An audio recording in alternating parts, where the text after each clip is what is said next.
So good morning students, I hope all are fine at home. So today we will be starting our social science classes. So before we go into the lesson, let us see the syllabus of the term. So here in the history we will be doing the first chapter, the rise of small kingdom states, year 650 to 1200 AD, and the second chapter, changing patterns of life in India from the year 650 to 1200. So next in the civic, the first chapter, country and state, and in geography, the first chapter, environment. So these are the syllabus of the terminals. So we will be seeing the first chapter now, and that is the rise of small kingdom states, year 1650 to 1200 AD. So before we start the class, let's see what did we do in class 6, so that we may have that learnings of continuation.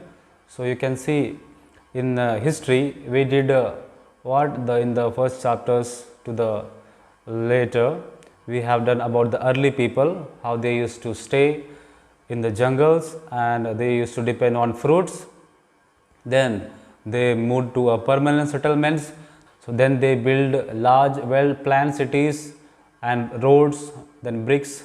In the Indus Valley, the many skilled craftsmen lived in these cities. They made tools, utensils and statues and metals and copper and bronze. Then they when the Indus Valley was destroyed, then the Aryan culture developed there, and in the bank of Indus and Satluj, Jhelum bays, Saraswati rivers. This region was known as the land of 7 rivers. Okay, the Aryans spoke Sanskrit and they started manuscripting that. They started to give text to it, and their main occupation was cattle rearing, and they performed yagnas and to their goddess and goddesses for time to time, and also composed rich Vedas. Then the Aryan culture gradually spread along the bank of Yamuna rivers. Now their main occupation was farming, and the Janapadas also were found, and then the headman of the Jana was called the Raja, and from there they came the king, and his relatives and colleagues were addressed as princes, who's the Rajas, their whole family, and they began very powerful, and they used to have a lot of respect in the village, and the farmers used to offer a lot of gifts. Their whatever they cultivated, they used to give half to them. Then they performed the impressive yagnas to make the more followers. So after there was 16 Janapadas were introduced, and Mahajanapadas about 2600 years ago. So after that, Kushal, Vastha and Magadha were also the most powerful Janapadas. So some of the Mahajanapadas were ruled by the kings, like monarchies, but after that governed by the governor like republic. They became more free in that cases, then flourished into the Mahajanapadas, and many of them began to use the metal coins and currencies. So in that way they used to do a lot of businesses through that. The villages slowly grew into towns, and the main cities were Ujjana, Patlipura and Vaishali.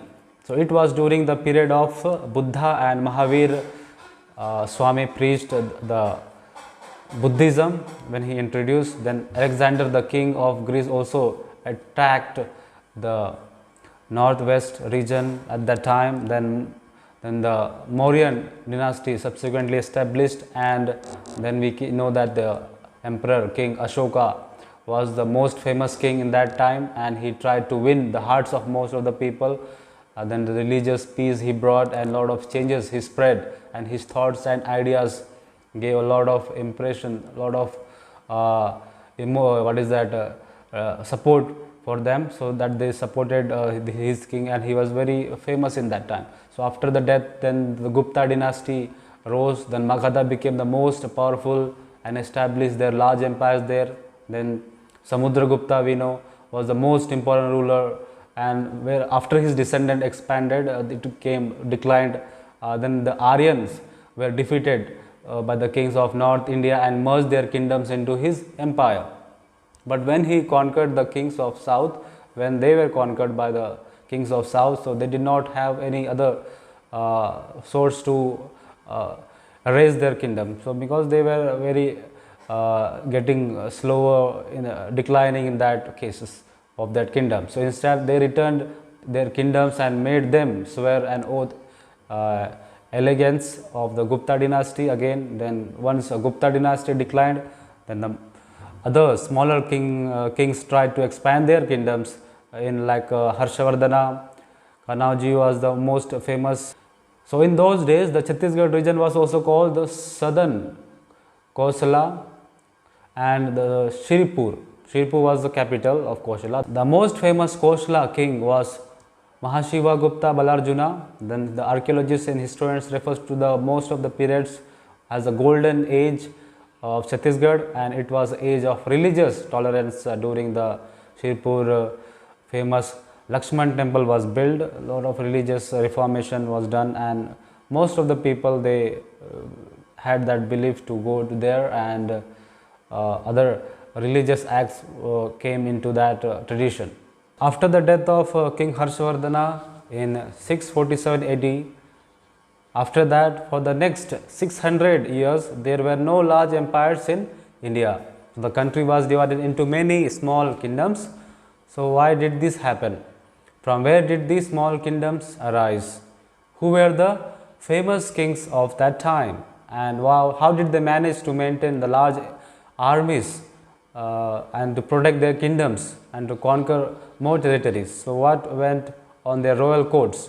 So all this we are going to see, because there were only main undivided kingdoms before, and now it divided into small kingdoms. So all divided, these towns were divided into small villages. Then their villages grew into a big state. So now they build their own kingdoms. So how did they manage to do this? We are going to see in this lesson. So you can see here the main Rajvansha year in 650 to 1200 AD, the map of Rajvansha. The map of Rajavansha, you can see here all these names, all these kingdoms names, all these towns names are given here. So now we will see how new kings and dynasties were formed. Before there were only one kings, and that famous kings also died, and after that no other descendants came after that. No successors were good enough to take that decision to become, or how they could manage. So how these new kings came from these small states, and how did they form themselves into big kingdom? So पहले वो लोग पूरे बंटवारा हो गए थे. पहले जो किंग हर्षवर्धना के टाइम से पहले बहुत राजा थे, जो फेमस राजा, वो लोग बहुत अच्छी तरीके से अपना जो भी राजवंश को संभाल रहे थे. मतलब उसके बाद जब वो डिक्लाइन हो गया, जब वो was a great fall, then we see that there were no other kings after that. After 600 years, you can see 600 till the age of 600, there were no other kings. So now how did they came up after this many years? So the many kings used to inscribe their orders and edict on rocks and copper plates. So when these kings, when they become more famous, more powerful, what they used to tell their rulers to write their names. They used to make their rulers to write their names on rocks or on the copper plates, so that the other descendants or other people from ages to ages may remember them. Okay, so that they used to do. That's why we have these proofs, and still we see a lot of names or a lot of paintings of kings or other statues when we go to the caves. A lot of caves are there in India. If you have seen that, you may know that. So and the poets and bards also were written by their names. The songs were of praise to the kings also are written in these types of rocks and copper plates. So we come to know more about them because of these types of this written proofs through copper and rocks. Because when you write in something or when you inscribe something in the rocks, it won't go easily, right? And copper plates also doesn't get spoiled, so it remains from very long. So that's why that's the proof we have of these kings. Their names are written, their poems are written in their names. So that's why we come to know about them. So these are the inscriptions. Inscription means what is written in some stones or in the plates or whatever in the maybe nowadays in the paper. That is called inscription, written things. And the copies of the nearby rocks and copper plate shows that there were many powerful kings ruled in different parts of India around the year 650 AD. So because of these proofs only in the copper and rocks, we have seen lot of names are written of them and their maybe their years, and through them we come to know that there were many powerful kings, because those who were more powerful, they only used to get these names or the inscriptions. Okay, so when they got victory over their surrounding areas and included into their empires, so these rulers were constantly at war with each to extend their empire. So at that time, so most of them, the powerful kingdoms, what they used to do, they used to fight with each other. For what they used to fight? Not because they want to simply like that for the enemy type, but they wanted to extend their armies. The more you extend your empire, the more powerful you become. So when you have big empire, big rulers, big army, then you are called a most powerful kingdom. So in that way, they used to extend their empire through fighting with each other. So but the descendants of these powerful kings were weak and incapable rulers. So after their ruling, after these kings were died and maybe they got declined, we see that their descendants, so after them another king came like this, their descendants one by one, after one king other king becomes, that is called descendants. So their descendants were not much powerful, okay, they were very weak. So incapable, it is told incapable rulers also were there. So because of that, what happened, that their territories, their empire and their armies became very weak, and nobody used to listen to them, because there were now no proper ruling thing is there, no system is there, no order is there in their empire. So now what happened, the army generals and senior officers to govern this new region. So what this happened, that they appointed the army officers and the governors to establish or to rule that empire. So the many of the governors refused to accept their authority. For example, in state of Western India, there was rule of the Rashtrakutas and dynasties. So the Rashtrakutas became so strong that they declared themselves as the kings in the 8th century and began ruling independently. These governors on the authority who have rejected them, who had told they will not going to do this, but they themselves came with a very big surprise, that they became very strong, that they themselves declared that now they are kings, and in the 8th century we see that they were ruling very freely, independently. So sometimes warriors, a strong warriors would take the help of his friends to attack weak tribals and stamp his authority over them. So many kingdoms, what they used to do, empires, what used to do, sometimes the kings and other empires kings are maybe friends. So they come in friendship and they tell that we will be having a together fight with that other kingdom, so that we will have some partnership. So in that way they used to, what used to do, they used to fight together with 2-3 kings, and they used to take their authority over them. So, in that ways also it was happening. So, later then they would invite Brahmins, merchants and peasants from other places to settle in that area, because what these Brahmins, merchants and peasants, they were called very rich and they were very honored people. So, after this ruling, or after the getting the empire, after conquering the other kingdoms, they used to invite these people to settle there. So, that these Brahmins are like very intelligent, honored people, and the merchants like those business people.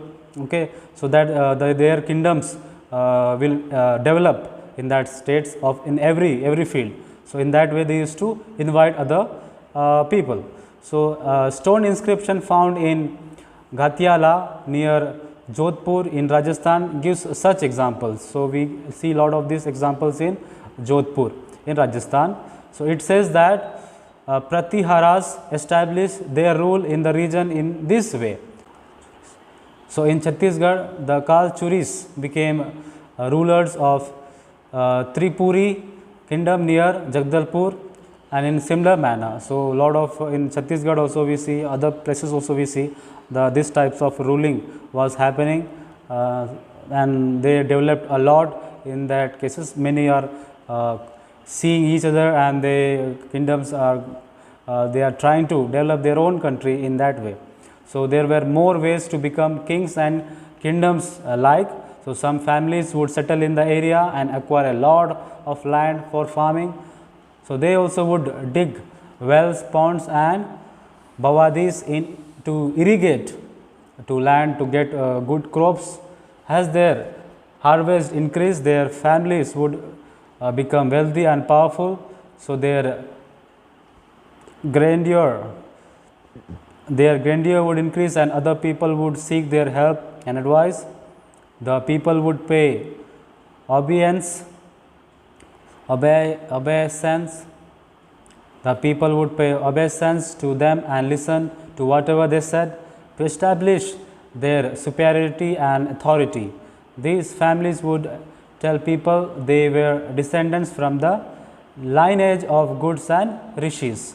The Pala dynasties of Bengal and the Kalchuris of central India established their supremacy. So, students, in this you revise till here what we have learned in this first chapter, the rise of small kingdom states.